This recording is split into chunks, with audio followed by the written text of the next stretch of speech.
Adelante, Katy. Adelante, buenas tardes. Como saben, había quedado pendiente nuestra querida Katy con la presentación del profeta Oseas.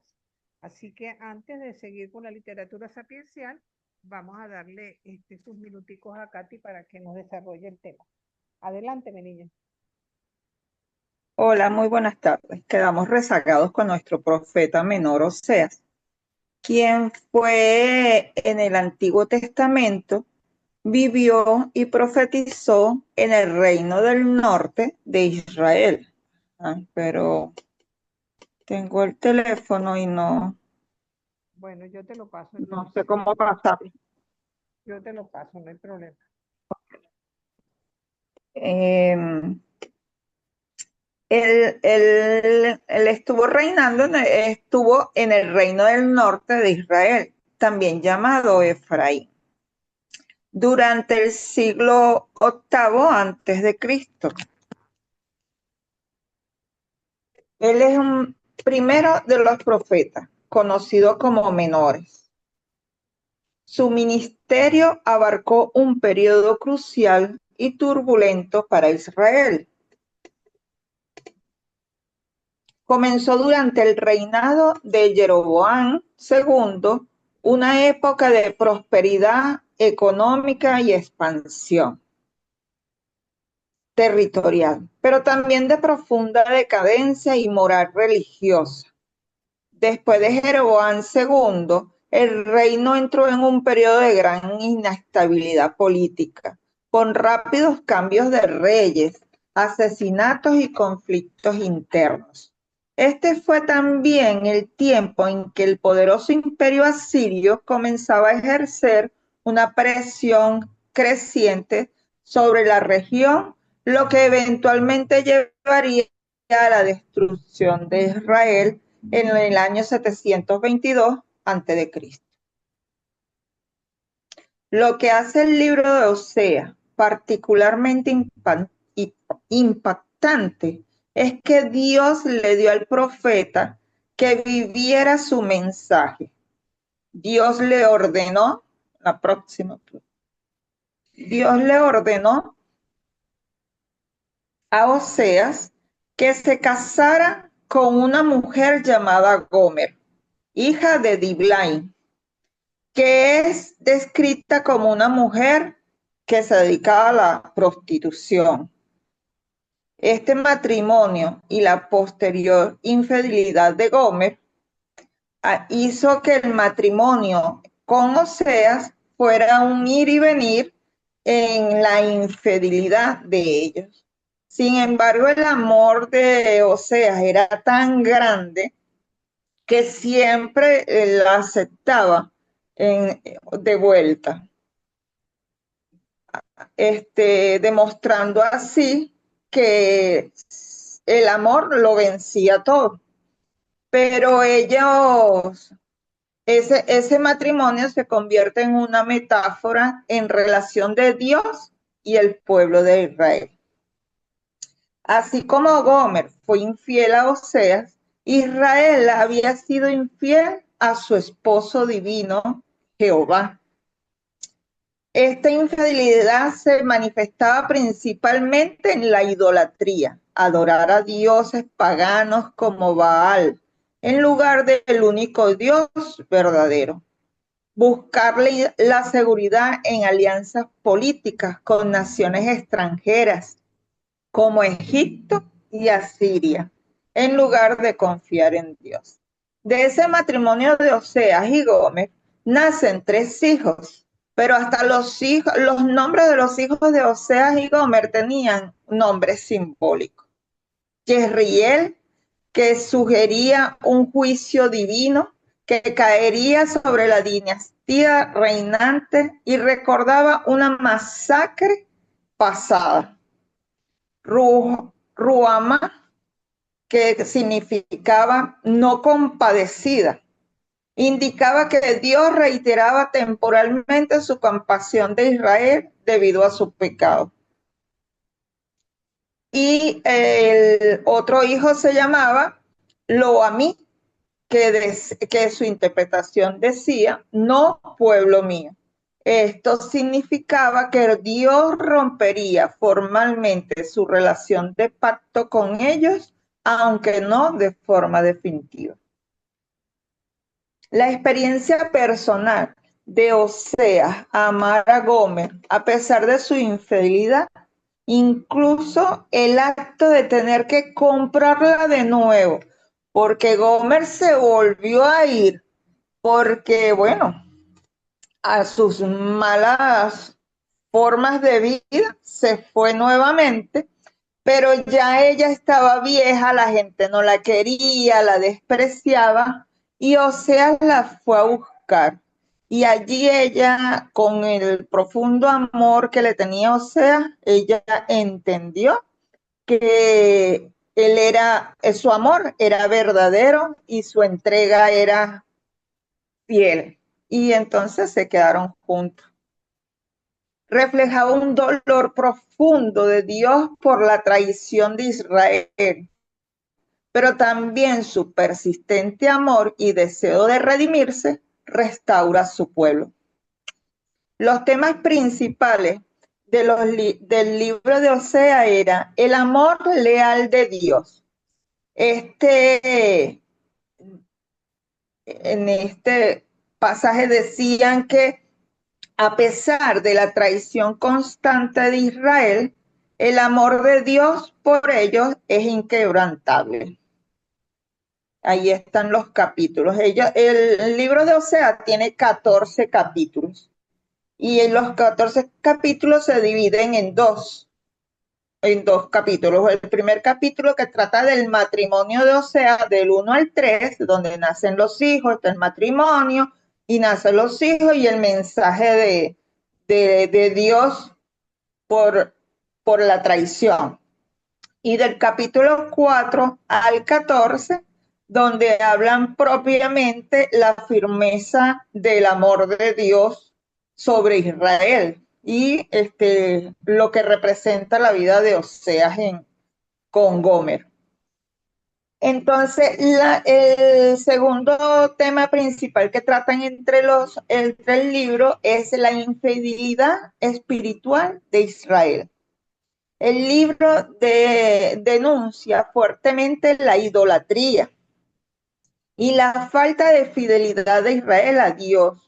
Compara su búsqueda de dioses y alianzas humanas con el adulterio de Gomer, rompiendo la sagrada relación matrimonial de pacto. También señala pecados sociales como la mentira, el robo, el asesinato y la injusticia. El otro tema que toca en en el libro de Osea es el juicio divino como resultado de su pecado. Galileo, que tengo, quédate tranquilo. No, estoy ahí mismo, en ese mismo idolatría. En ese mismo, ok. Ajá. Como resultado de su pecado y rechazo persistente de Dios, el juicio es inevitable. Osea profetiza la destrucción del reino y la dispersión del pueblo y el exilio. En el otro, ajá. El llamado al arrepentimiento. A pesar de la inminencia del juicio de Osea, continuamente llama a Israel a regresar a Dios, a buscar un verdadero conocimiento de Él, que se manifieste en la fidelidad y la justicia. Y el otro tema que trata el libro de Oseas es la promesa de restauración, que el mensaje de Oseas no termina en el juicio. El amor de Dios garantiza que, aunque haya disciplina, habrá una futura restauración para que un remanente arrepentido, Dios sanará su infidelidad, los amará libremente y renovará su relación entre ellos. El mensaje central de todo esto en el libro es la imagen de relación entre Dios y su pueblo. Muestra el profundo dolor de Dios ante la traición, la seriedad del pecado, especialmente la infidelidad espiritual, la justicia del juicio, pero sobre todo la profundidad del amor de perdonar y restaurar de Dios allí, que siempre deja una puerta abierta para el arrepentimiento y la reconciliación. El conocimiento de Dios, según Oseas, no es una mera comprensión intelectual, sino una relación viva y fiel que implica amar la misericordia y la justicia.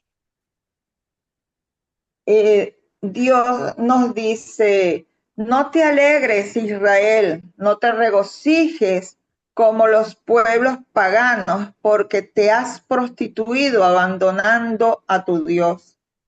Y Dios le contesta, porque quiero amor y no sacrificio, y prefiero el conocimiento de Dios más que los holocaustos. Esta alianza hecha en Sinaí había pasado a un segundo plano, pero varios profetas como Oseas consideraban esa alianza de Sinaí como un matrimonio de Dios con el pueblo de Israel.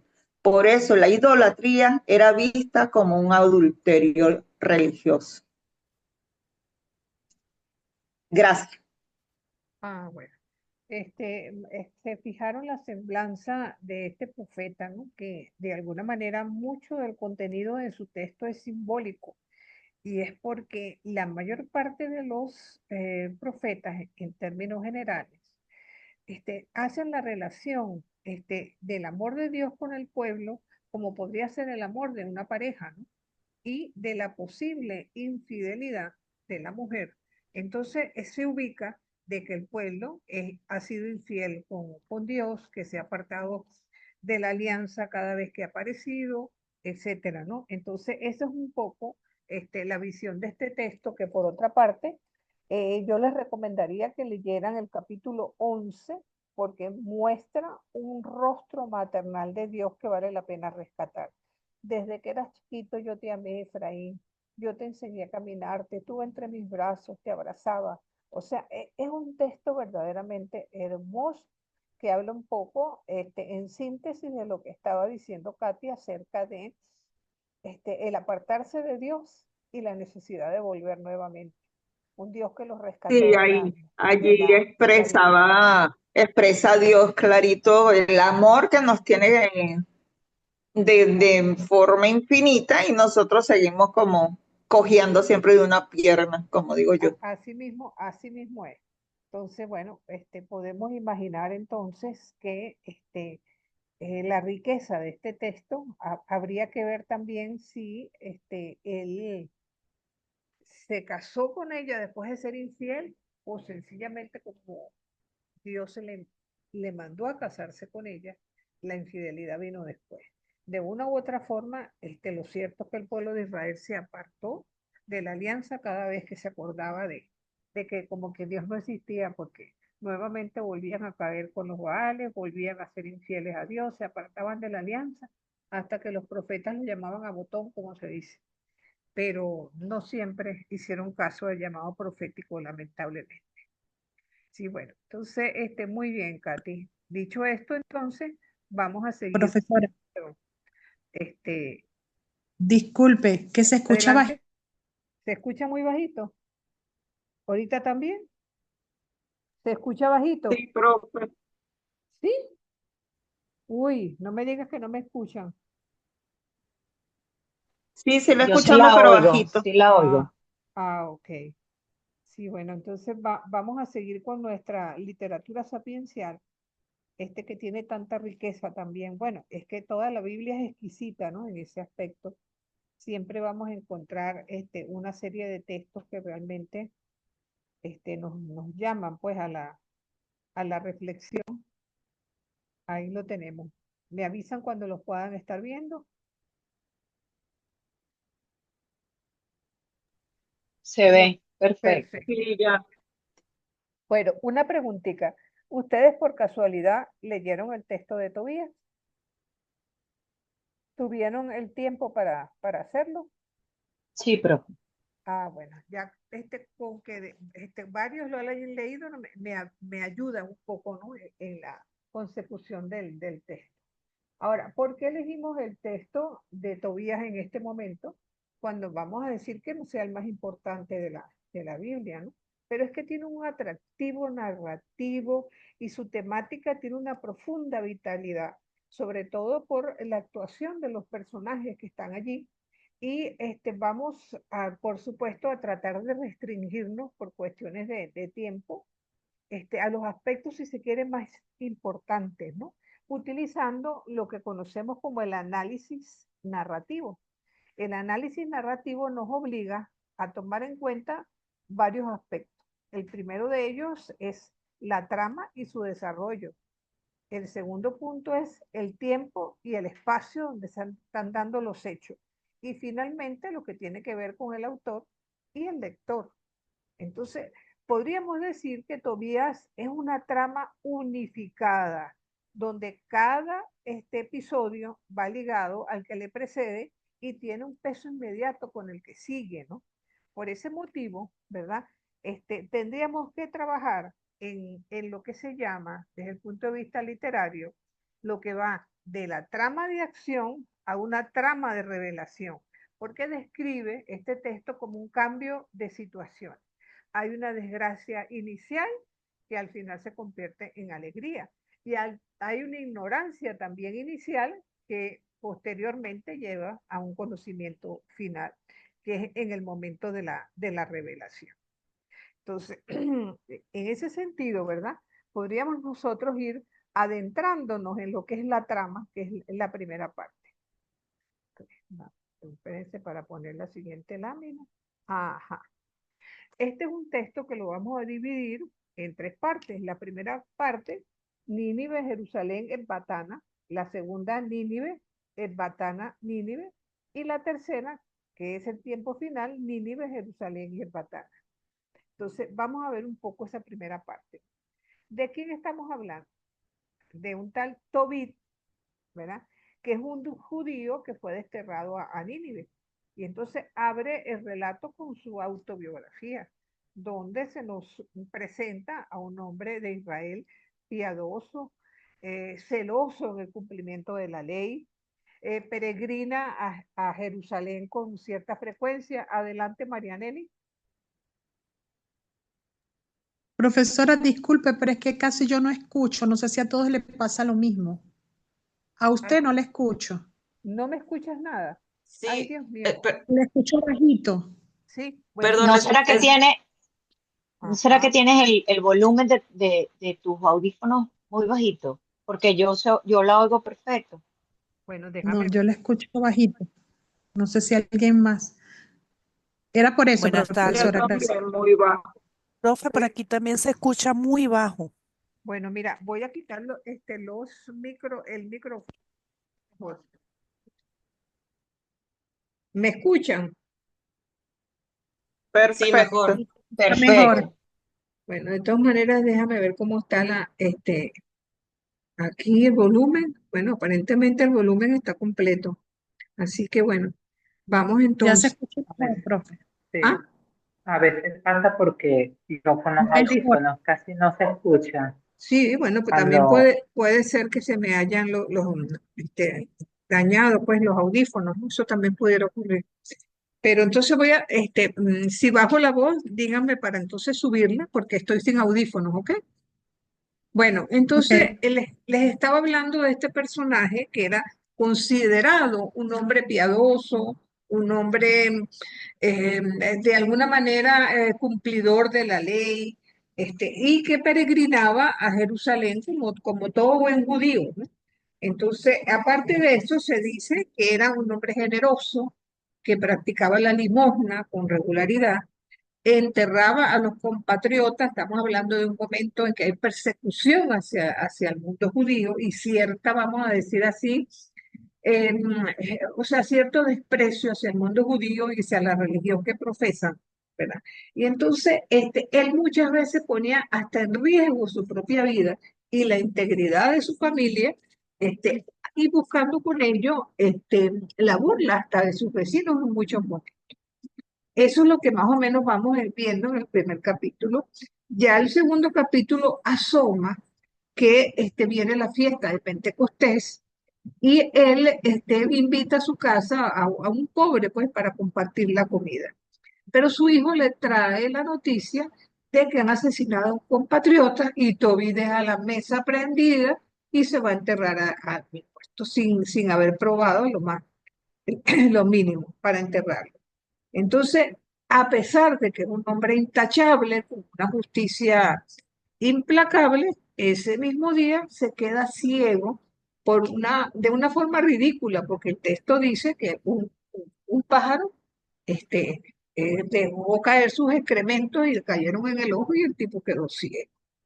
Entonces, una vez que queda ciego, prácticamente es incapaz de mantener a su familia y es ayudado económicamente por un amigo agicado, ¿verdad? Durante un tiempo, buscando con diversos médicos su curación, pero de ninguna manera, se queda ciego, pues. Entonces, él en su desgracia lo que hace es pedir la muerte, porque él no quiere vivir en esa forma, que él no quiere estar ciego. De paso, la mujer se va a trabajar tratando de asegurar el pan para la casa, le regalan donde va a trabajar un becerrito y cuando viene con el becerrito, el marido no le cree que se lo regalaron, sino que cree que la mujer se lo robó. Podemos imaginar ese desencuentro, ¿no? Entre esa pareja por esta circunstancia. Entonces, en este momento, ¿verdad? En el mismo tiempo que él está pasando esto en Nínive, ¿verdad?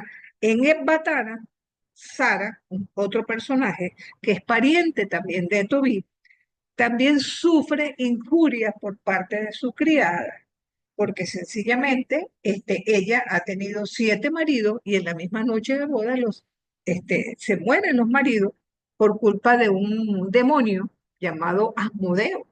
Entonces ella decide ahorcarse. O sea, por un lado tenemos a Tobías queriendo morirse y por el otro lado a Sara queriendo ahorcarse.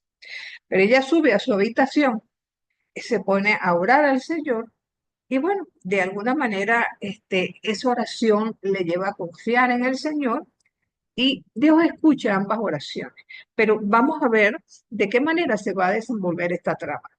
Y fíjense que es bien curioso porque este es el único texto en el Antiguo Testamento que aparece el ángel Rafael, ¿verdad? Entonces, ¿qué pasa entonces? Ya en la segunda parte, ¿verdad? Vamos a tener que se va de Nínive a Ecbatana, porque en Nínive se aparece Rafael en forma de un personaje israelita llamado Azarías, que es contratado por Tobit para que acompañe a su hijo, que se llama como él, Tobías, ¿verdad? Hasta la media, porque hay un pariente llamado Gabael que le debe un dinero para entonces tratar de sobrevivir un poco con ese dinero. Bueno, la mamá no quiere que el hijo se vaya, el hijo se empeña en que sí tiene que irse. Bueno, el caso es que se va con Rafael. En el camino, él es atacado por un pez, casi iba a matarlo, pero obedeciendo a Rafael, lo sujeta, le saca la hiel para curarlo, utilizarlo, perdón, posteriormente con efectos curativos, como se consideraba, ¿verdad? Y de alguna manera, ¿verdad? El mismo Rafael le dice que vaya donde Sara y la tome como mujer. ¿Verdad? Entonces, él va hasta allá, es su pariente, y entonces le pide al padre de Sara que por favor le conceda la mano de su hija. Pero él no quiere porque él dice, concho, ya se le han muerto 7 maridos, entonces, ¿cómo es posible que este señor quiera venir a casarse con mi hija? Sin embargo, él se empeña en que se va a casar con ella. ¿Y qué es lo que hace el suegro?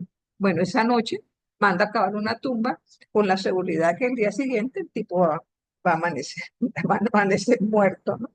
Entonces, en la cámara nupcial, ¿verdad? Rafael le recomienda que cuando se aparezca el demonio, él con la hiel va precisamente a atacar al demonio y va a acabar. En este texto se presentan una de las oraciones más hermosas que vamos a encontrar en la Escritura. Pero antes de llegar a esa oración, yo quería pasar a la lámina que sigue para que ustedes se den un poco de cuenta cómo se van dando las cosas en paralelo, ¿no? Mientras que en casa de Tobit, en la habitación él esconde un cadáver para enterrarlo después. Pero en la casa de Raguel, el padre de Sara, ella está tratando desesperadamente de quitarse la vida porque sabe perfectamente que ya, bueno, ya cuántos maridos más va a matar. Pero es en esa misma habitación donde se realiza, si se quiere, no solamente su noche de boda, sino que encima de todo se cura, pues, porque ya no, este marido sobrevive. Tenemos en casa de Tobit un patio donde Tobit queda ciego, donde hace oración, donde sale como quien dice ciego, y solamente cuando sabe que el hijo regresa, sale de allí a pesar de todo dando trompicones. Mientras que en el patio de la casa de Sara, lo que se está haciendo es donde se hospedan los huéspedes, está Raquel, Raguel sentado, pero al mismo tiempo está cavando una fosa, porque tiene miedo a que los vecinos no se enteren que un marido más se murió. Entonces, y la cual tiene que rellenar rápidamente cuando se da cuenta de que todavía no se muere. Mientras, que por la casa de Tobías, el hecho de que él abra fosas para enterrar a sus compatriotas es motivo de burla de sus vecinos. Y tenemos igualmente dos mesas, la mesa donde David espera al invitado y que deja entendiendo a la familia para irse a enterrarlo, y la mesa en casa de Sara, donde se levanta Tobías al ver llegar a Gabael. ¿Quién es Gabael? El que debía el dinero. Entonces, en Esbatana, todo es alegría, todo se convierte en una fiesta, el matrimonio o la celebración del matrimonio dura incluso 14 días, el doble de lo pautado, porque muchas bodas en Israel duraban 7 días, hasta que ellos deciden sencillamente que van a regresarse nuevamente a Nínive, donde está su padre y su madre. Bueno, y todo ese gentío también se va de viaje de regreso. Entonces, ¿qué podemos nosotros entonces decir? Tobit llega donde su padre, ya casado con Sara, con la mitad de la herencia del suegro que se le dio, más el dinero recobrado, más la compañía de Rafael, ¿verdad? Y apenas llega, cura los ojos de su padre con las mismas entrañas del pescado que había reservado. Entonces, aquí es cuando el ángel le revela a Tobit, ¿verdad? La verdad de que se trata de un ángel precisamente, y el agradecido, ¿verdad? Canta un himno de alabanza. Eso sí, antes de morir, Tobit profetiza la caída de Nínive, del imperio asirio, y la reconstrucción mesiánica de Jerusalén. Entonces, también muere la madre, que es enterrada, y evidentemente el libro concluye con la caída de Nínive. Entonces, dicho esto, vamos a ir un poquito atrás con los personajes, ¿verdad? Son personajes comunes, no tienen, digamos, la grandeza de otros personajes que se nos muestran como Esther, como Judí, como Daniel, sino que son gente aparentemente sencilla, ¿verdad? Pero lo interesante de este texto es que Tobit, el padre, recorre un verdadero itinerario espiritual, porque así como quedó ciego, él espiritualmente pasa de la oscuridad a la luz, del cumplimiento escrupuloso de la voluntad de Dios a la experiencia del don sobreabundante y gratuito de un Dios que es capaz de sanarnos a través de otros. Entonces, él es un verdadero israelita, eso no se le puede negar, que se solidariza con su pueblo, que es generoso y que es tierno, pero él considera que su conducta es intachable, que él es perfecto. De hecho, tiene una actitud fariseica, ¿no? Por decirlo así. Ahora, si le preguntamos a la esposa, Ana diría exactamente lo mismo. Seguramente que no, porque ella con seguridad señalaría el angustioso tiempo en que ella y su hijo pasaron solos porque el marido estaba enterrando muertos o estaba fugitivo cuando lo perseguían por enterrar muertos, ¿verdad? Por haber expuesto a su hijo que fuera tan lejos, ella pensando que a lo mejor no podía regresar. Eso seguramente fue criticado por Ana, que de paso se disgustó también con el marido que creía que ella se había robado un becerrito, ¿no? Entonces, ahí en este matrimonio, como que el nosotros no funciona. Entonces, ¿hasta qué punto es bueno una religiosidad escrupulosa, capaz de priorizar, este, sepultar un muerto que salvaguardar la vida de la familia? Entonces, a cambio de recuperar un dinero, era capaz de exponer al hijo a una seguridad que él no tenía. Entonces, habría que ver que más allá de la severa física, él estaba verdaderamente ciego y sin embargo, Dios lo sorprenderá, porque él va a tener, así como nos dice el Evangelio, dejen que los muertos entierren a sus muertos. Tobit tendrá que aprender a no buscar entre los muertos al Dios de la vida. Este es un libro bellísimo. Yo no sé si ustedes se han tomado el tiempo de leerlo realmente y que de alguna manera nos va señalando en aspectos temporales que muestran cierta anacronía. Esos pasos que si de Nínive, de Batana, Jerusalén, de Jerusalén. O sea, es como que si los lugares geográficos de alguna manera tuvieran peso como signo de comunión nacional y religiosa en el texto. Entonces, ¿hasta qué punto, verdad, nosotros podemos entonces, verdad, hablar de peregrinaciones que sean capaces de llegar a ser un signo de comunión, por decirlo así? Entonces, es claro el paralelismo que acabamos de ver en los ámbitos domésticos, ¿no? Y es necesario también que esto sea reflejo en la familia para que nos y otros puedan estar unidos en unos otros. Porque también esa fue la experiencia del pueblo de Israel, que siendo el pueblo escogido, se creían, si se quiere, una élite a los ojos de Dios, despreciando a todo lo que no era su pueblo. Entonces, eso es bueno tomarlo en cuenta en el análisis de este texto, que de alguna manera nos va llevando a que probablemente fue escrito por algún judío de la diáspora, más o menos hacia el año 200 antes de Cristo, en época de la dominación griega, que como bien sabemos,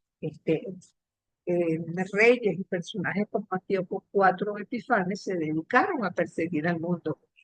Es probable que este texto marque una pauta, ¿no? En ese contexto histórico que se está dando en este momento. Entonces, la teología deuteronomista, ¿verdad? Con su doctrina sobre la retribución y la fidelidad de la ley en las relaciones familiares, las obras de caridad y la oración constante pueden haber sido también influencias que están presentes en este texto. Pero en el fondo no es más que una novela didáctica, ¿no? Para estimular a aquellos judíos que tratan de vivir la fidelidad en un contexto apagano y que es bastante hostil con muchísima frecuencia. Entonces, podríamos más bien interpelarnos acerca de las preguntas, ¿verdad? Que el texto nos va revelando, sobre todo siendo como una especie de espejo, ¿no? Entonces, estos personajes viven de la muerte hasta que el nosotros y la luz empieza a funcionar para ellos. La fiesta que de alguna manera que se da con la boda y que se celebra doblemente, es el origen de la identidad familiar del pueblo judío. Entonces, mirar el texto es mirar hacia la comunidad eclesial a la que se pertenece y estar conscientes de que aquí se habla de una ficción histórica que por supuesto tiene muchas imprecisiones.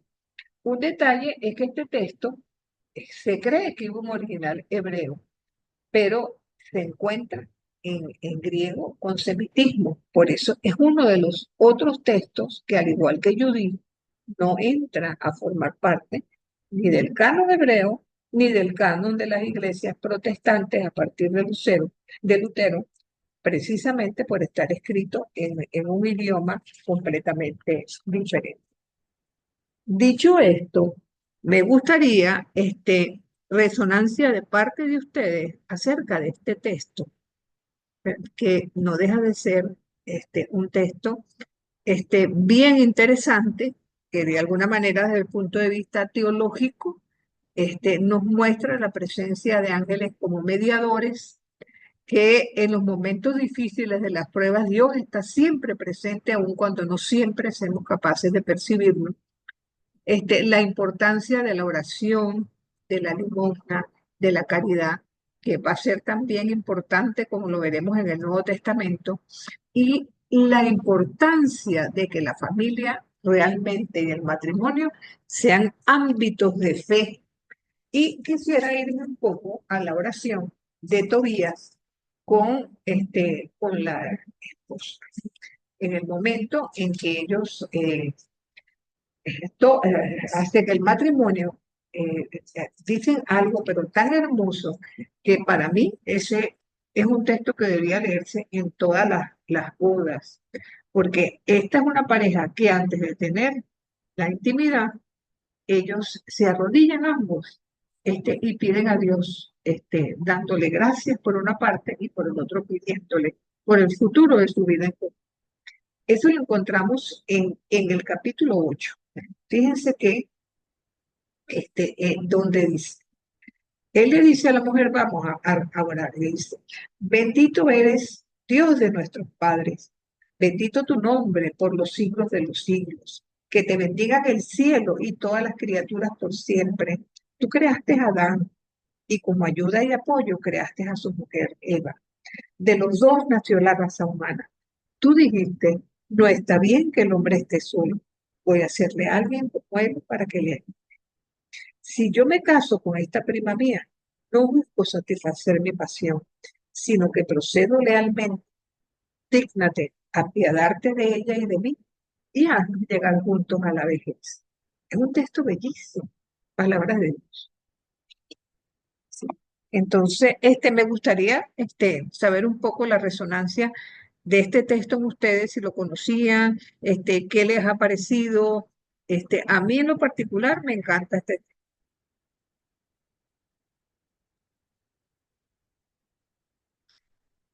No tienen que Sí, pelearse para hablar. profesora. Ah, ok. Adelante, Eh, Bella. profesora, sí. Tienes el micrófono en silencio.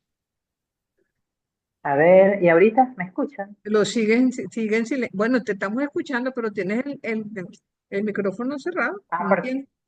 Ajá. eh, Adelante. a ver, ahora lo abrí. Ajá. ¿Ya? ¿Me escuchan mejor? Sí, te escuchamos. Ok. Sí, este es un libro que a mí me apasiona y me voy a sincerar, no lo leí, pero sí o sea, no lo leí para la clase, pero sí lo he leído muchísimas veces y también para mí es maravilloso, ¿no? Esta historia. Y, y creo que en este libro vemos como usted comentaba, eh, bueno, yo lo veía así como que es la evidencia de los ángeles, ¿no? La presencia de los ángeles, cómo nos custodian, cómo nos acompañan, cómo nos guían, ¿no? Este, y también creo que en las obras de misericordia, pues nosotros nos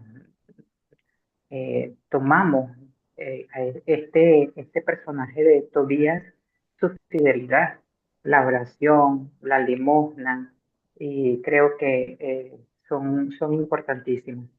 Y también, pues, el centro, yo también lo veía así, como que el centro es la oración, el centro de este personaje, de Tobías, pues, es la oración y el ángel también los lleva a orar, porque aquí leyendo esta oración, cuando usted decía que el ángel les los invitó a que ellos hicieran oración y entonces es él, es Tobías, el hijo, el que toma la iniciativa de decirle a Sara que recen antes de, antes de ir a la cama, ¿no?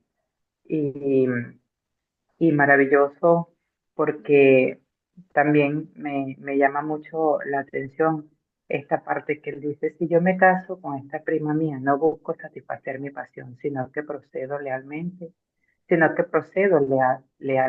¿no? Entonces, pues maravilloso. Siento que este libro de Tobías nos lleva a eso, a, a la oración. A mí me impacta mucho en cuanto a lo que es la oración. Gracias. Sí.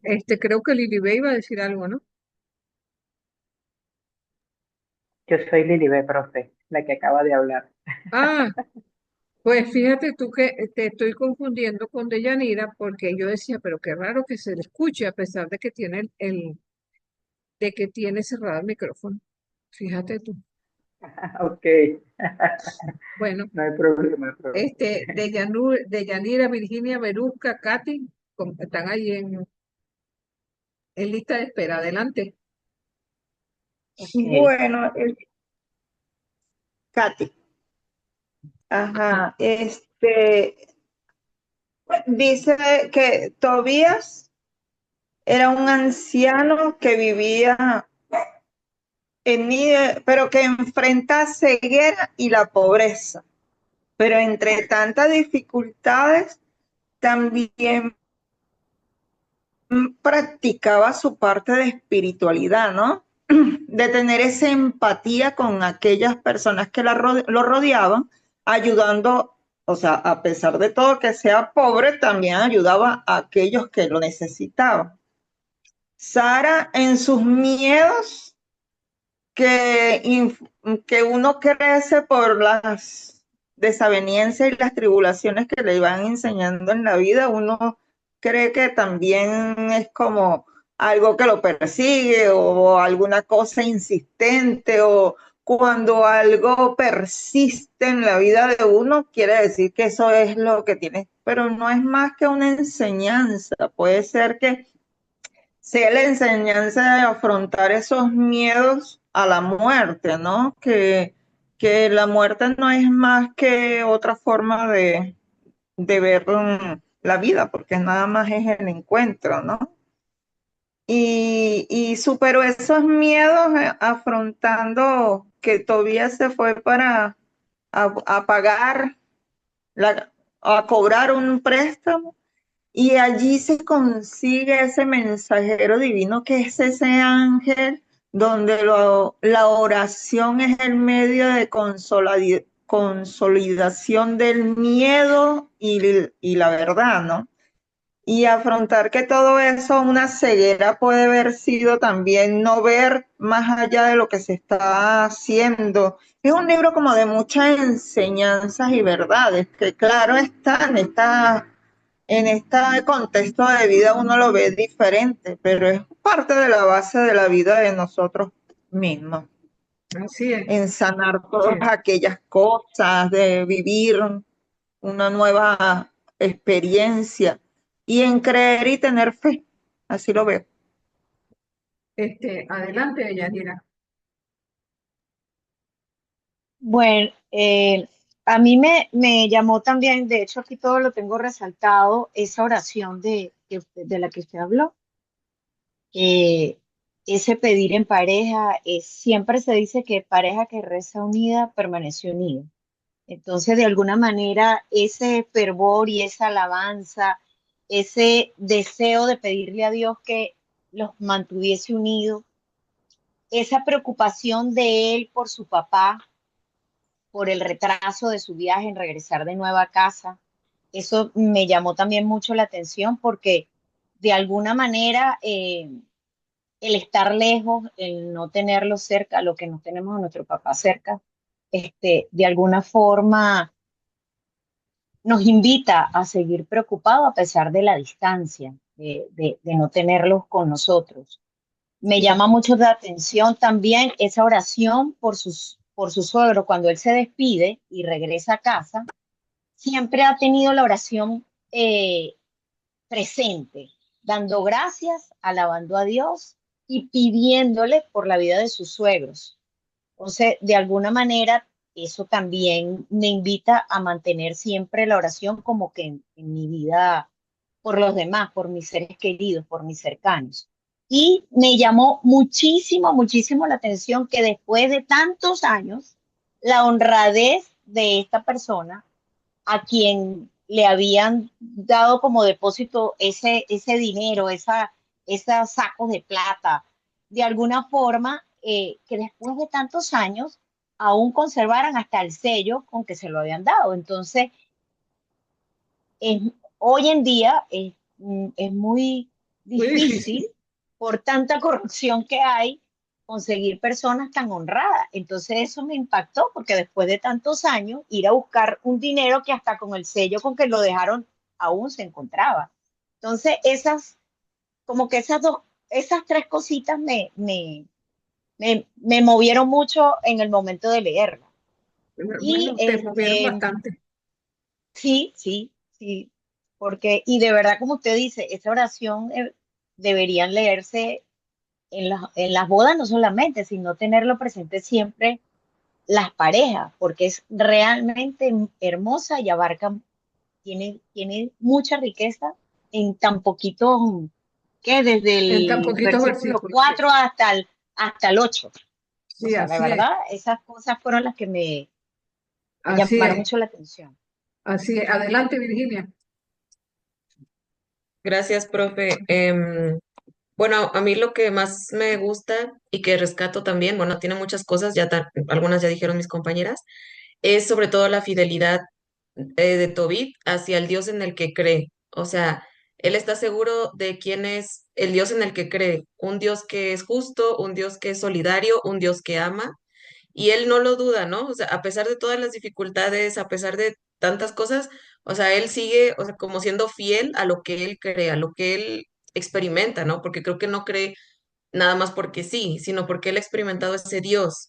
Entonces me inspira mucho de cómo el ser fiel, ¿no? O sea, lo hace hacer estas acciones, como la de entrar a los muertos y esto, pero, y después lo hace sufrir, pero es un sufrimiento por hacer las cosas que uno cree, o sea, que uno cree y que es lo correcto, y hacer cosas buenas, ¿no? Como diríamos en otras palabras, construir el reino de Dios. O sea, entonces él sufre por el reino de Dios también, así como Jesús lo hizo, y creo que inspira para que nosotros pues también lo hagamos, y cuántas personas hoy en la realidad, en nuestra actualidad, perdón, también sufren mucho por hacer ese bien, ¿no? Por ser fieles a luchar por los derechos de las personas, por ser fieles a la solidaridad, por ser fieles a levantar la voz. Entonces, las personas actuales también sufren por esos mismos motivos, y creo que Tobit es como una figura para ellos, o puede ser una figura para ellos también para inspiración. A mí me inspira en eso. Gracias.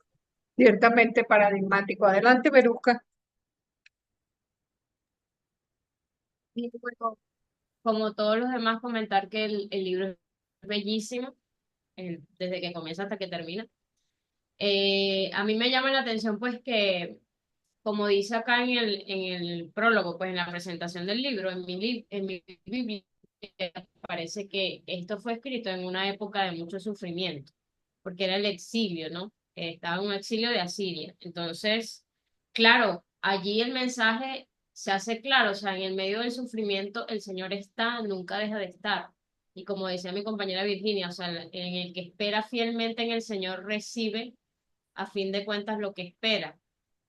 Me llama mucho la atención en la historia de estos dos jóvenes, pues hay una parte del capítulo 4 versículo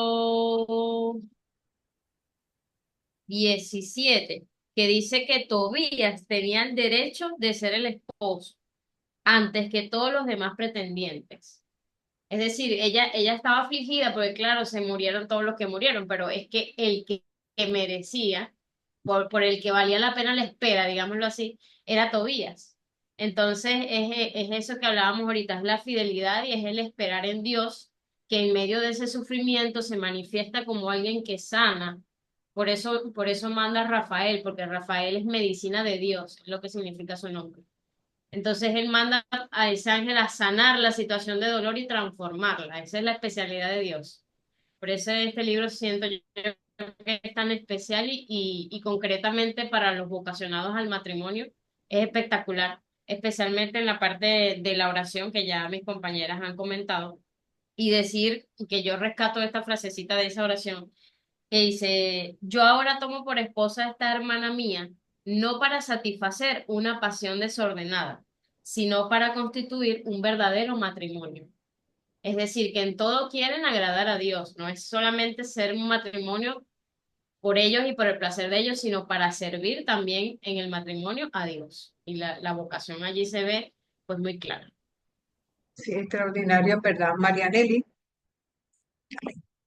Eh, sí, profesora, fuera de lo impactante que es el tema de las virtudes en esta familia, digo impactante porque, bueno, son ejemplos de la Biblia, ejemplos a seguir que no todos los textos de la Biblia lo tienen, algunos nos resuenan de otra forma, las injusticias y todo. Pero tomando un poco desde lo que dijo mi compañera, desde el marco del el sufrimiento que vivía la gente en este tiempo, yo rescato un poco cómo eran valores cristianos los que se resaltan en este libro, que en ese entonces ellos no conocían a Cristo, pero era, digamos que una predestinación, vamos a decirlo con esta palabra que no sé si es la correcta, pero Preludio, una, ajá, de todo aquello, ¿cómo se dice, profesora? un preludio es lo que viene antes de. Ok, un preludio de lo que iba a ser precisamente la vida cristiana y lo que Cristo iba a resaltar desde su evangelio, los valores cristianos, que por supuesto para cada uno de nosotros es, digamos, una motivación especial pensar que en medio de los sufrimientos, en medio de la tragedia, en medio de todas las dificultades, mantenernos firmes y sobre todo con esperanza para cualquier cosa que nosotros podamos emprender en nombre del reino de Dios. Amén. Sí, bueno, fíjense que en efecto se trata de un texto paradigmático, ¿no? Que de alguna manera para quienes hemos tenido la vocación matrimonial e incluso para las religiosas, porque en cierto modo la vocación nos lleva a considerar a Jesús como esposo, ¿no? Entonces, esto es algo que en verdad marca la pauta de lo que tiene que ser una vida cristiana. Ahora, en este marco de la literatura sapiencial, vamos a adentrarnos en otro texto que también da mucho que hablar. Y da mucho que hablar por lo siguiente.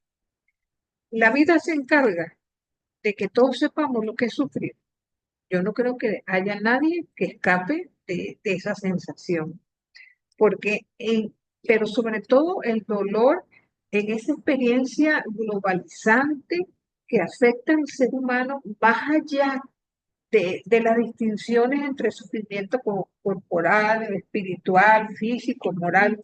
Nos referimos a esa presencia de sufrimiento cuando adquiere tal grado de intensidad que nubla nuestra visión de la vida y pone en cuestión nuestra propia existencia, oscurece el horizonte por el que discurre nuestra certeza y la confianza en la realidad, porque la necesitamos para adentrarnos en ella.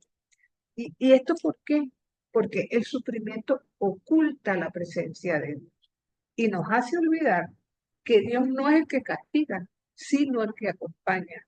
Pero en los momentos de dolor, yo no sé si ustedes han tenido cercanas experiencias comparando dos situaciones vamos a poner dos pacientes con cáncer en el mismo momento, se les descubre, estamos hablando de un cáncer terminal, mientras que uno utiliza el tiempo que le queda acercándose cada vez a Dios, tomando de Dios la fuerza que necesita para seguir adelante, vemos que el otro, ante las mismas circunstancias, sencillamente se aleja de Dios y le da la espalda.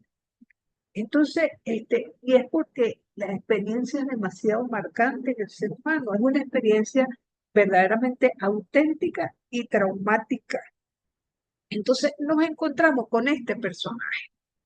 Este personaje, hasta Job, nadie había hablado de la experiencia del sufrimiento con tal intensidad y con tal crudeza, por decirlo así. Fíjense que la mentalidad que tenía el pueblo judío era una mentalidad retributiva, en el sentido de que quien estaba bien con Dios no le podía pasar nada mal. A las personas que les pasaban cosas malas, que se enfermaban, que se morían antes de tiempo, con toda seguridad es porque algo habrían hecho, habrían pecado en algo y Dios los castigó.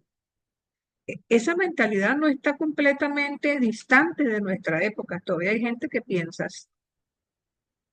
Lo cierto es que este texto trata de ser precisamente una respuesta a la teología de la retribución, diciendo no solamente a la gente buena le pasan cosas buenas, hay gente buena que le pasan cosas malas.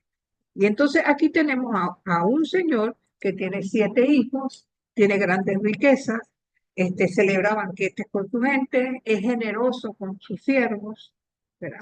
Y el texto nos presenta como una especie de apuesta en el cielo, donde vemos a Dios sentado con su trono altísimo y donde discurre una especie de apuesta con Satán. Fíjense que también la primera vez que aparece este personaje, Satán, en los textos bíblicos ya se ve abiertamente la influencia de la mentalidad griega, que es dualista, ¿verdad? Si Dios es principio de todo lo bueno, tiene que haber un principio contrario a Dios que sea lo contrario de Dios. Y es entonces donde le dice este personaje, eso lo vamos a encontrar en todo lo que es el capítulo 1, donde se dan 2 escenas, una en la tierra, donde está Job disfrutando con su familia, y una en el cielo, de donde se da esta apuesta. Dios dice a su siervo, ay, pero qué bueno es Job, miren cómo se porta, qué piadoso, qué persona, así como Tobit, oración, ayuno, limosna, un hombre bueno. Y entonces le dice, sí, claro, como él es muy bueno porque todo le va bien, pero quítale las riquezas para que tú veas cómo deja de respetarte y amarte. Pues miren, primero pierde todas sus propiedades, después pierde a todos sus empleados, después pierde a todos sus hijos y al final no se queda más que con la mujer y él se queda cargado con una serie de afecciones en la piel, tipo lepra, en la que poco a poco, ¿verdad?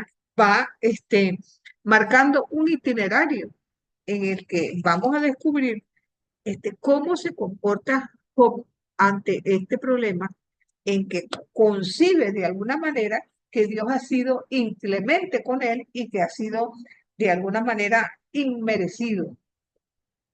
Ahora, fíjense que muchos dicen que o hablan de la paciencia de Job, pero si nosotros leemos con detenimiento esta obra, Job no es ningún paciente, es un protestón. Al contrario, esta protesta que protesta por lo que está pasando, porque de una u otra forma él siente que no es justo lo que le está pasando, ¿verdad? Entonces, la obra, de alguna manera, se divide en varias partes. Es muy largo, son 42 capítulos, pero se va dando la prosperidad, después el comienzo de las pruebas, después el diálogo con los amigos. Recordemos que en el mundo judío, cuando hay una contingencia de muerte y desgracia, aparte de que la persona que sufre se rasga las vestiduras, se encierra durante 7 misas, 7 días ¿cómo se llama? A rumiar su dolor. En esos 7 días, él está acompañado con los amigos que no le dicen absolutamente nada, sencillamente lo están acompañando. Pero luego, en capítulo 3, esos mismos amigos empiezan a discutir con él. Mientras él clama por su inocencia, los amigos dicen, tienes que haber hecho algo, porque si tú no hubieras hecho nada, no te estuviera pasando lo que te está pasando. Eso es interrumpido también por un monólogo de uno de los amigos, que va del 32 al 37, y de allí en adelante se da algo bien interesante, que es el diálogo con Dios. Entonces, ¿qué le pasa a Job? Él no sigue, no quiere seguir viviendo, estamos ante el mismo caso de Job. ¿Para qué vivir? ¿Para qué vivir en un mundo lleno de cosas aleatorias, ¿verdad? Una relación con Dios basada en el puro azar. ¿Por qué me tuvo que tocar a mí esto? ¿Quién de nosotros cuando atraviesa el umbral del dolor no dice como Job, ¿por qué a mí? ¿Por qué me está pasando esto? Job está sufriendo y sus amigos vienen a consolarlo, pero ellos de alguna manera lo que se pone en jaque aquí, ¿verdad? No es otra cosa que la credibilidad de Dios, y sus amigos empiezan a discutir sobre la implicación de Dios en el sufrimiento, como autor y dador de dicho dolor. Entonces, su punto de partida de Job es una relación íntima y personal, que ha vivido con Dios hasta este momento, pero esas certezas que él tenía se desmoronan completamente. Y si bien él en el capítulo 2, versículo 10, dice, de Dios hay que recibir tanto lo bueno como lo malo.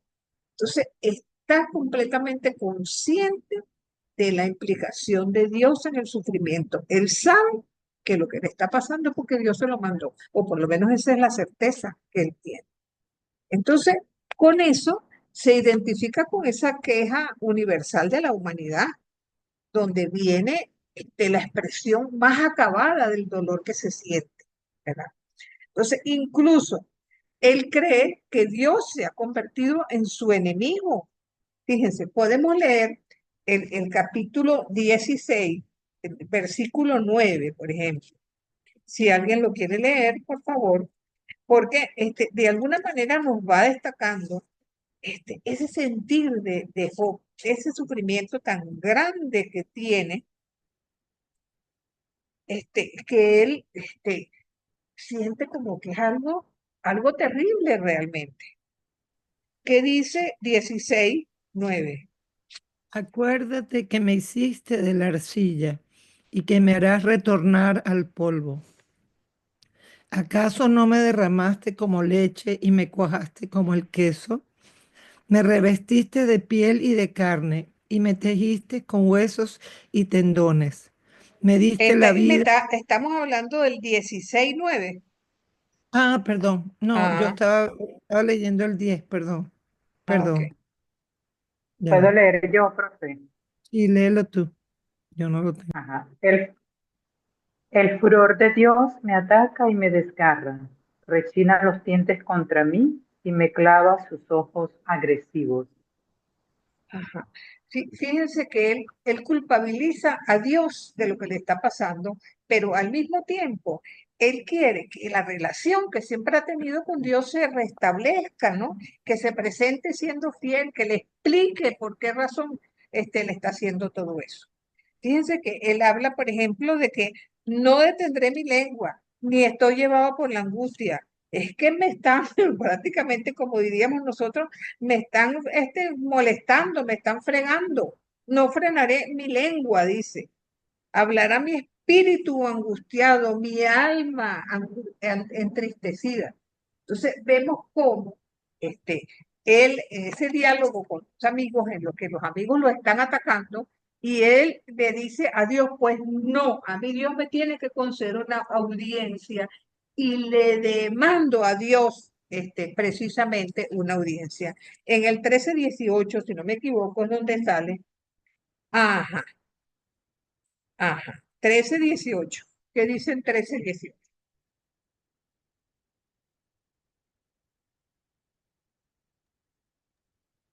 He preparado mi defensa y sé que soy inocente.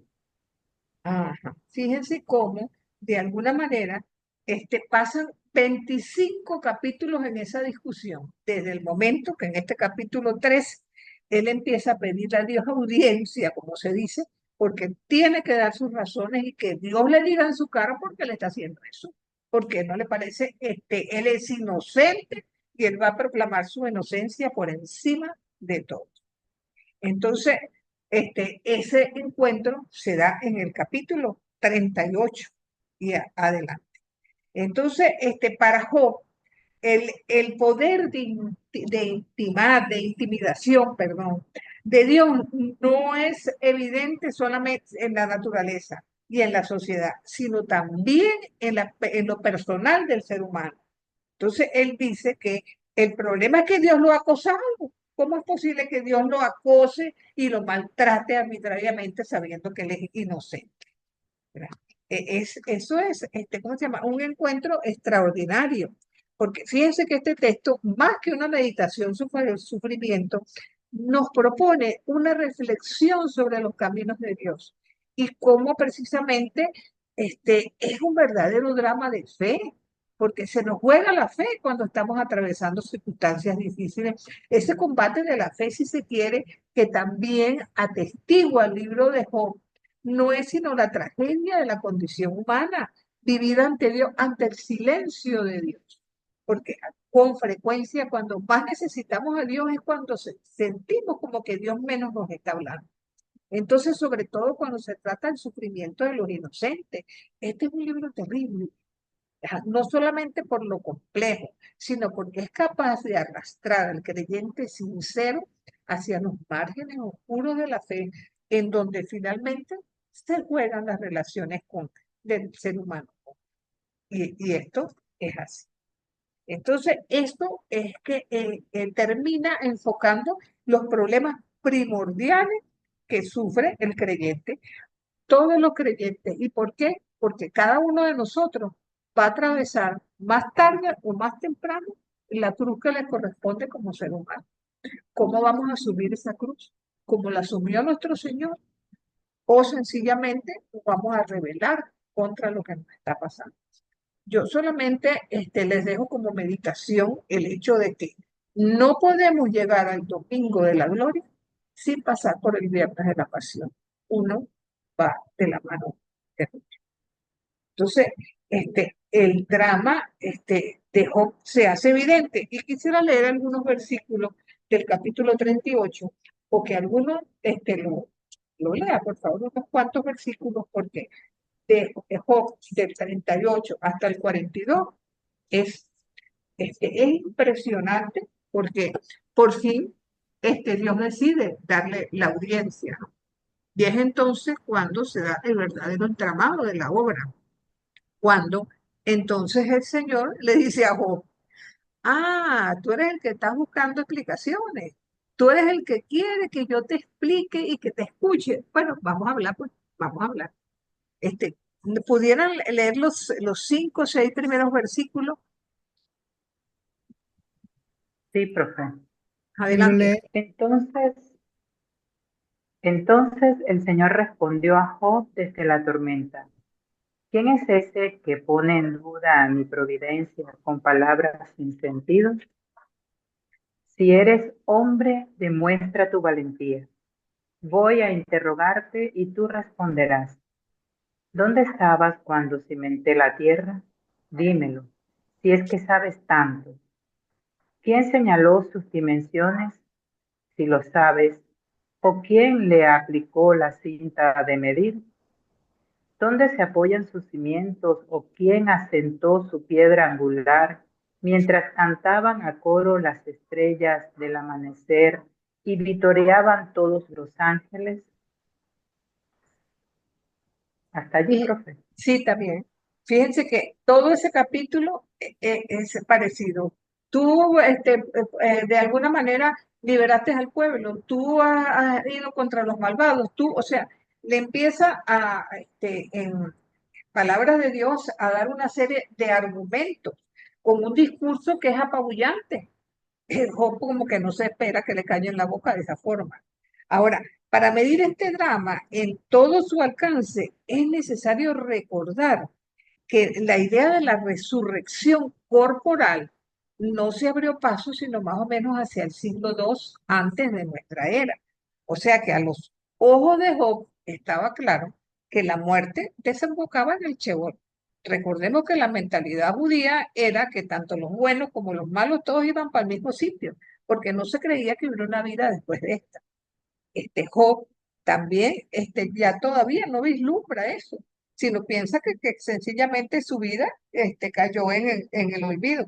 Y Job, al parecer, desconocía algo que para el lector está clarito desde el comienzo, que se trata de una apuesta, ¿verdad? Entonces, ¿qué nosotros vamos entonces rescatando de aquí? Puede darse, y ahí viene la pregunta, una piedad desinteresada, sin esperanza de recompensa, aún en las mayores penurias. Yo creo que esa es una pregunta que para nosotros también sigue siendo como válido, ¿no? Sobre todo cuando pensamos que la capacidad de sufrir tiene un límite, ¿no? Y en ese estado de confusión y caos, a veces surge un ansia de liberación, un intenso deseo de eliminar todo aquello que nos está perturbando y que nos está oprimiendo. De allí el valor de este texto tan difícil, cuyo autor pone en boca de Job sus reflexiones. Bueno, podríamos decir que Job es más blasfemo que un ateo, y por la manera como se expresa, ¿no? Pero lo interesante es que hay como una evolución en la experiencia de Job, de Dios, que Job tiene acerca de Dios, por decirlo más claro. Entonces, son años de lucha interior, de duda, de silencio, pensando, blasfemando, rezando, hasta que Dios se da a conocer en forma. Bien, le voy a leer unos versículos del capítulo 42 que a mí me matan, porque toda la vida me han encantado. Job responde al Señor: reconozco que tú lo puedes todo y que nada es irrealizable para ti. Yo que nada comprendía, puse en duda tu providencia. Es cierto, hablé de cosas que no entendía, de maravillas que superan mi comprensión. Tú has dicho, escúchame que voy a hablar. Voy a interrogarte y tú responderás. Entonces, el versículo que me encanta. Yo te conocía solo de oídas. Ahora te han visto mis ojos. Y por eso retiro todas mis palabras y me arrepiento echándome polvo y ceniza. Fíjense que esto es simbólico. Yo solamente te conocía porque me habían hablado de ti, pero ahora te he visto. Ahora, esa es una visión que es física, no necesariamente. Puede ser la comprensión definitiva de un ser que llega a la maduración de cuál es el verdadero rostro de Dios. Y él lo consigue. Por eso, al fin, él es capaz, con toda claridad, de ver ese rostro de Dios que no comprendía hasta entonces. Entonces, sí, nosotros sabemos hasta el punto, el sufrimiento que llevó Jesús hasta la cruz. Deberíamos comprender sin matices esta imagen, pero todavía nosotros nos seguimos comportando como los amigos de Job, ¿verdad? Entonces, habría que ver si la teología de la retribución está superada no solamente en el Nuevo Testamento, que sabemos que no es así. Para muestra está el ciego de nacimiento de Juan 9, ¿no? Que le pregunta que si fue el que pegó o fueron sus padres. Pero cuidado si esa mentalidad retribucionista todavía está presente en nuestra época. Entonces, de alguna manera, hoy por hoy, el itinerario nocturno de Job es el mismo que nosotros o hemos atravesado o tendremos que atravesar en algún momento. Y nos hace comprender que en la herida que abre muchas veces el silencio de Dios no es más que la esperanza.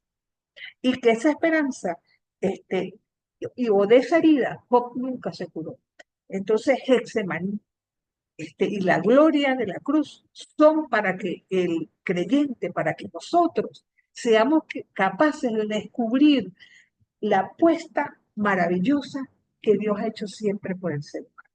Y eso es una experiencia inefable, maravillosa, extraordinaria. Entonces, tendríamos que considerar que la fe en Dios no puede llevar de nuestra parte manipulaciones, sino que tiene que vivirse con gratuidad, sobre todo en un mundo donde no necesariamente se da la retribución. Recordemos que muchas cosas que nos rodean son injustas y que no siempre se castiga a los malos y se premia a los buenos. Entonces, quizás tendríamos que esperar al más allá para que se dé esa justicia, ¿no? Entonces, lo que tengamos que sufrir es, dado nuestra condición humana, no es un castigo de Dios, pero puede ser oportunidad para que Dios se manifieste en cada uno de nosotros y sea nuestro compañero de camino. Entonces, incluso a Job no le importa que seamos como Job, que seamos respondones, siempre y cuando vamos a decir, esa rabia o esa tristeza no nos lleve a alejarnos de él. Eso es una realidad. Y el sentido último del sufrimiento lo vamos a encontrar en la cruz. Entonces, leo algo que decía Juan Martín Velasco. El dolor se torna así sacramento de salvación en la medida que se preserve el silencio y la ausencia de Dios indispensable para que el Dios de la salvación no sea un Dios a la medida de nuestros deseos. Este es el libro. Ustedes me dirán si no es una belleza, si no es algo que sobrecoge, que es algo que realmente nos alimenta. Si alguien quiere hacer algún comentario, si no, pasamos, como tenemos tiempo, al eclesiástico. Adelante, Susi. A mí me encanta el libro de Job y me ha ayudado mucho en muchos momentos de mi vida, como dice usted, profe, de matrimonial, pues que uno a veces tiene sus altos y bajos y todo eso. Y me ha servido mucho, por ejemplo, para aceptar cuando hemos tenido momentos difíciles. Yo siempre le digo a mi esposo, gordo, Dios nos los dio, Dios nos los quitó. Como decía Job, o sea, fue una cosa de verdad que no nos damos cuenta que todo lo que tenemos es gracias a Dios. Y creemos que, ay, no, que es por nosotros. No, nada es por nosotros, todo nos lo da Dios. Y es una cosa que me ayuda mucho también este libro a vivir en la voluntad de Dios, aprender a vivir en la voluntad de Dios, que es dificilísimo. Yo he tratado mucho de hacerlo y es difícil, pero este libro a mí me encanta. Yo creo que es el que más me gusta del Antiguo Testamento en este aspecto, pues. Y bueno, a mí particularmente que más me gusta es Génesis. Adelante, Veruca. Bueno, yo concuerdo con mi compañera en que uno de los libros más pedagógicos del Antiguo Testamento, sobre todo en esto del sufrimiento, es Job, definitivamente. A mí me gusta mucho que lo muestra de una manera muy, muy, muy humana. O sea, sí, él ama a Dios, es fiel, toda la cosa, pero en algún momento está sufriendo tanto que el hombre dice, bueno, ¿y qué pasó aquí? Pues, y reniega de Dios y hay situaciones límites en la vida que pues eso es lo que sucede, por más que uno crea en Dios. Pero también está la enseñanza de que a veces perdemos el tiempo filosofando acerca del dolor. O sea, buscando el por qué y por qué será y el dolor es un misterio tan grande como es el hombre mismo y como es Dios mismo. O sea, el dolor puede venir de distintas fuentes, puede ser por nosotros mismos, puede ser por el mundo, puede ser hasta por el mismo Satanás como ellos mismos. Entonces los amigos le hacen perder el tiempo en ese, sí, porque puede ser esto, porque puede ser lo otro, porque tú hiciste algo, porque si no, porque esto, por aquello. Y Dios al final aparece como que, ¿qué tanto? ¿Qué tanto hablan? O sea, yo soy el sabio. Y cuando Dios permite algo de dolor, es porque en su infinita sabiduría algo va a sacar de allí, como termina el libro de Job. porque no solamente termina que ellos hablaron y Dios lo confrontó, sino que Job termina teniendo más de lo que había perdido antes. Sí, Entonces es la infinita confianza en Dios aún en medio de ese sufrimiento. tal cual, tal cual. Fíjense la confianza de Jesús en Getsemaní, cuando le dice al Padre, que se haga tu voluntad, pero yo no quiero esto. Adelante, Yanira. Bueno, para completar, porque realmente pienso que es como una manera de completar, le sugiero leer el documento pontificio Salvifici Dolor, que habla sobre el sentido del sufrimiento cristiano, cuál es su razón. Pienso que en medio del sufrimiento nos hacemos chiquiticos y nos damos cuenta de esa pequeñez que nos permite de alguna manera volver a reconectarnos con el Señor.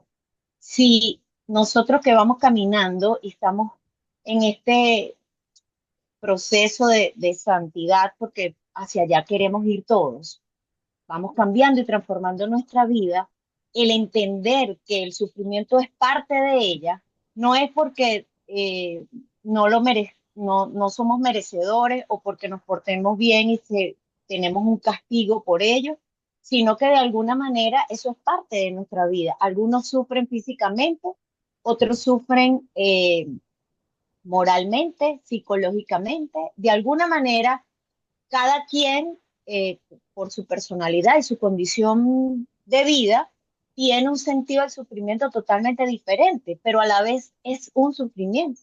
Entonces, ¿qué razón le da? Como dijo nuestra compañera ahorita, Dios de un mal siempre saca un bien mayor, sea para nosotros o para los que nos rodean y están cerca. Entonces, de alguna manera, siento que este documento de San Juan Pablo II nos permite completar lo que acabamos de ver en el libro de Job. Él hace mucha alusión en este documento que me parece súper enriquecedor para entender el sufrimiento cristiano, la razón del sufrimiento. A modo personal, este libro lo compré yo en su momento porque tenía una amiguita que tenía cáncer terminal. Y en ese momento ella fue una persona siempre muy católica, pero en ese dolor ella se Se quebró. apartaba porque ella se quebró, ella tenía una hija todavía adolescente y de alguna manera el dolor de tener que dejarla, ese apego tan grande la hizo que su sufrimiento la apartara. Yo no sabía, ella no vivía aquí en Venezuela, estaba fuera del país, y yo buscando la forma de ser consuelo, de entender su dolor, apareció este librito. Es súper cortito, pero explica de una manera tan hermosa y tan sencilla lo que acabamos de ver con Job en ese libro. Y se los Claro. recomiendo Sí, totalmente. y con seguridad menciona algunos versículos de Job con seguridad. Segurísimo, es Sí, así, es así. Es así. miren, Por eso es que lo sugiero que el que tenga exacto, oportunidad lo pueda leer. claro, miren, Salvifici Doloris es el documento. ok, yo creo que lo tengo también. Miren, quisiera complementar el día de hoy con otro texto, que no está tampoco en el canon hebreo. Es el Siráside, llamado también Eclesiástico. Ahora, ¿qué es lo curioso con este texto y la razón por la que no está en el canon? Lo mismo que le pasó a Judith, lo mismo que le pasó a Tobías, que fueron escritos en griego, ¿verdad? Y al ser escritos en griego, a pesar de haber sido escritos por judíos, no los consideraron inspirados por Dios y no entraron. Pero ¿qué pasa? En el año de 1896, ¿verdad? Encontraron un manuscrito en hebreo. Y no conforme con eso, cuando en Qumran se descubrieron los textos que había allí, apareció el eclesiástico en hebreo. Entonces, ¿por qué de paso es bastante complejo y estamos hablando de un texto que se escribe en el siglo III. Y quisiera llevarlos a leer el prólogo del texto que comprende los 5 primeros versículos, ¿verdad? Con la finalidad de poder observar este proceso del canon, que es válido tanto para el canon hebreo como para el canon nuestro, que está contenido en ese prólogo. Entonces, llama todavía más la atención que no hubiera encontrado puesto en el canon hebreo.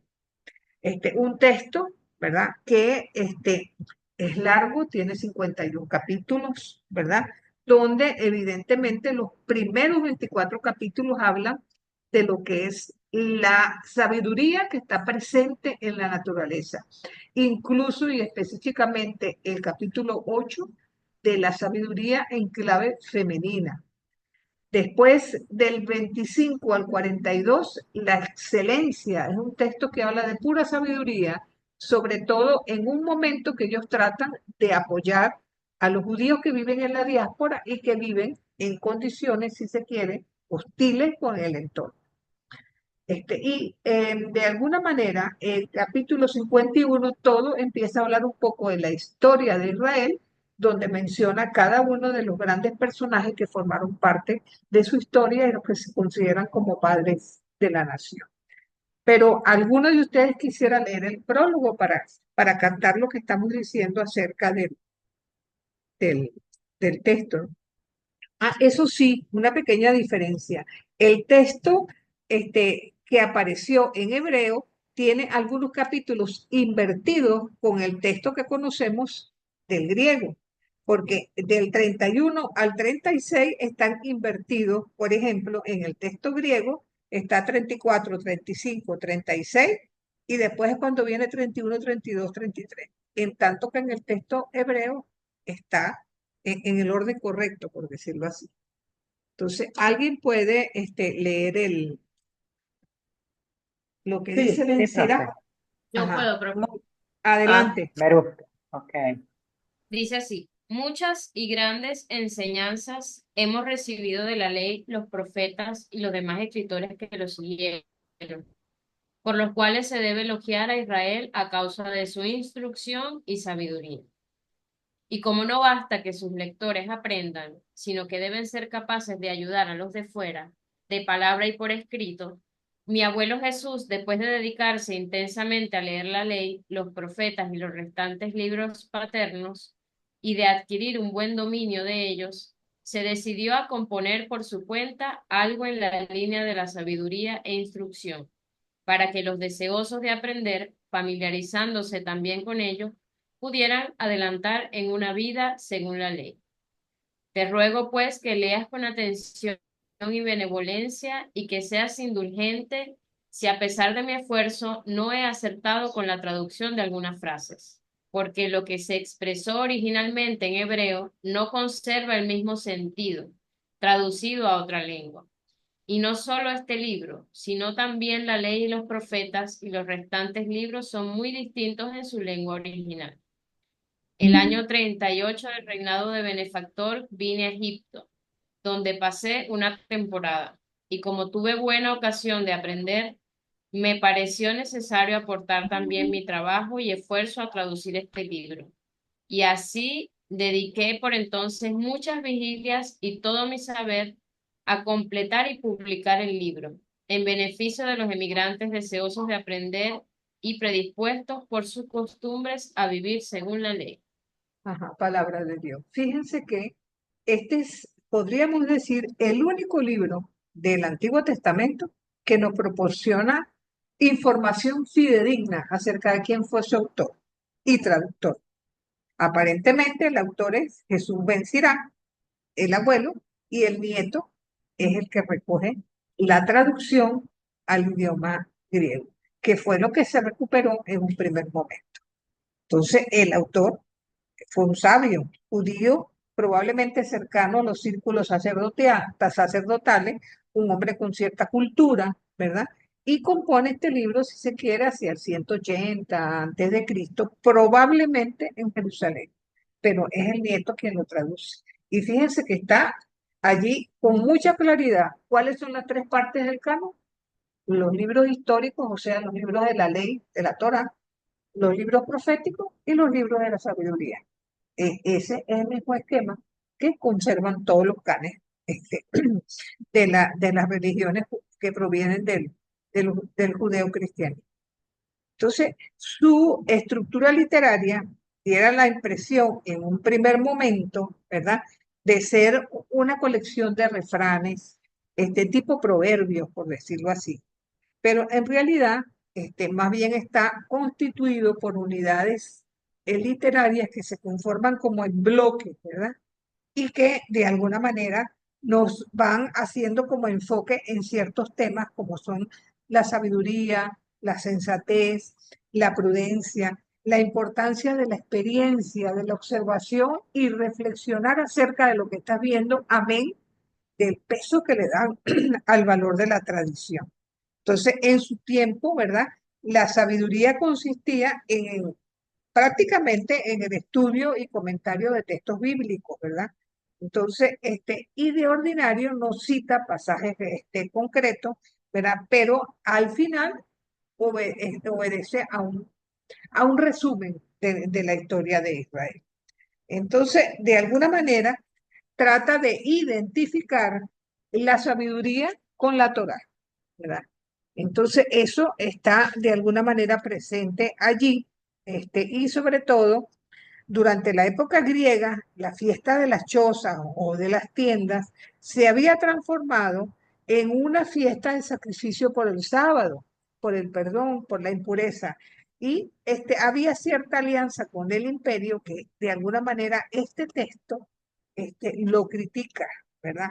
Entonces, hay como una, si se quiere, una serie de consejos y de tipo moral que de alguna manera van marcando la pauta. Fíjense cómo en el primer capítulo vamos viendo, aparte de la sabiduría, la importancia de la sinceridad. Hijo mío, no seas falso en el respeto al Señor. No te acerques a Él con doblez de corazón. No seas hipócrita en tu trato con los hombres. Vigila tus labios. No te alabes a ti mismo, porque caerás y traerás deshonra sobre tu persona. El Señor descubrirá lo que ocultas y te humillará en medio de la asamblea, porque te acercaste sin respetarlo, mientras tu corazón estaba lleno de falsedad. O, por ejemplo, el capítulo 3, que parece muy cercano a los proverbios.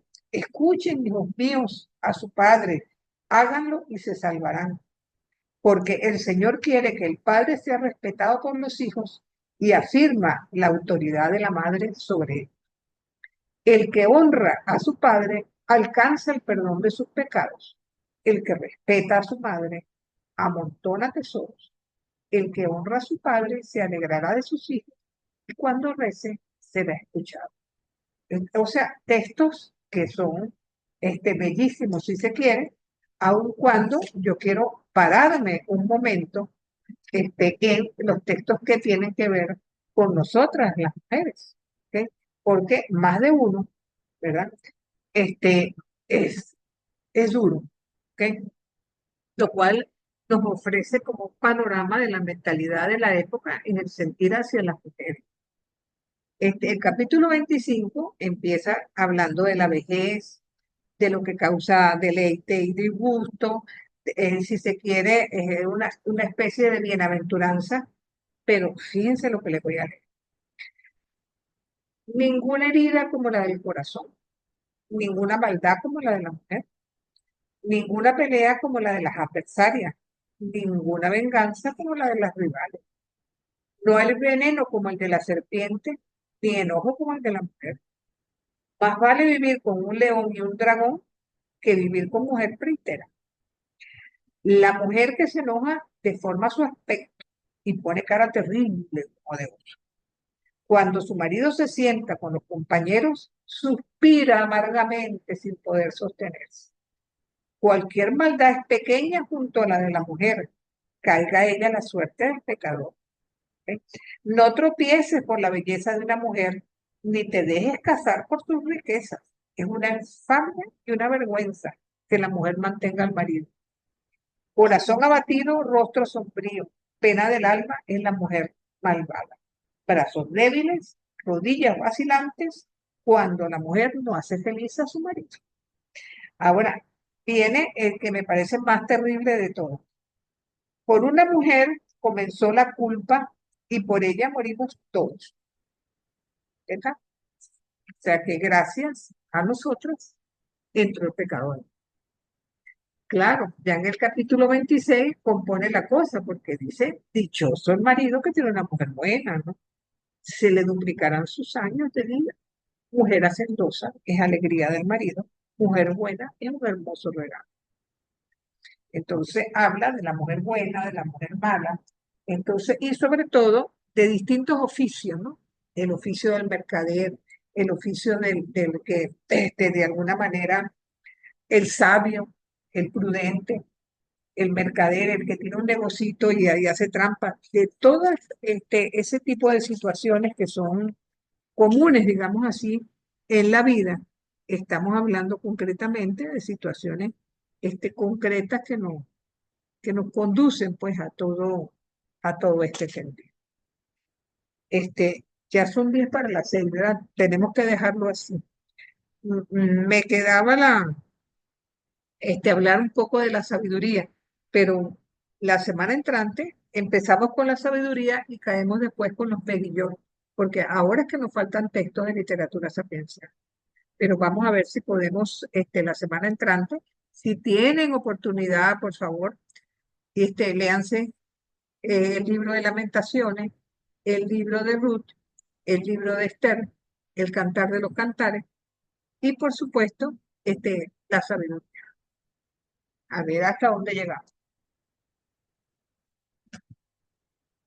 Sí, entonces, como todas las semanas, bueno, les deseo que tengan una feliz semana, que sea bien aprovechada por cada uno de ustedes, que les vaya muy bien Gracias, y profe. que Dios me los Gracias, profe. bendiga. Muchas gracias, Profesora, profe. disculpe, Ajá, Gracias, adelante, profesor. profesora. adelante. Usted nos puede pasar por el grupo de WhatsApp esas presentaciones, no solamente a la clase de hoy, sino de las anteriores, por favor. ¿Qué cosa, perdón? ¿Qué cosa? No. Las presentaciones de PowerPoint, las que usted presenta ¿Tú dices las que yo presento o las que ustedes han en presentado? pantalla. Sí, Ah, pero esas no, las que usted ha esas están en el presentado. módulo, mi corazón. Esas las puedes bajar Ah, directamente a ok. tu computadora del módulo, sí. Sí, Perfecto. Gracias, profe. sí, porque algunos de ustedes ofrecieron sus presentaciones de profeta y yo imagino que quienes la tuvieron las copiaron, ¿no? O las bajaron a su computadora. Pero Sí, es así. Las queda, del queda un módulo yo no poquito, las he digamos, bajado. Gracias. a la disponibilidad de los que quisieran pues presentar y ofrecérsela a sus compañeros. Así que la semana entrante, Dios mediante, nos vemos. Y como les dije anteriormente, Dios los bendiga a todos. Que tengan una excelente semana. Bendiciones. Amén.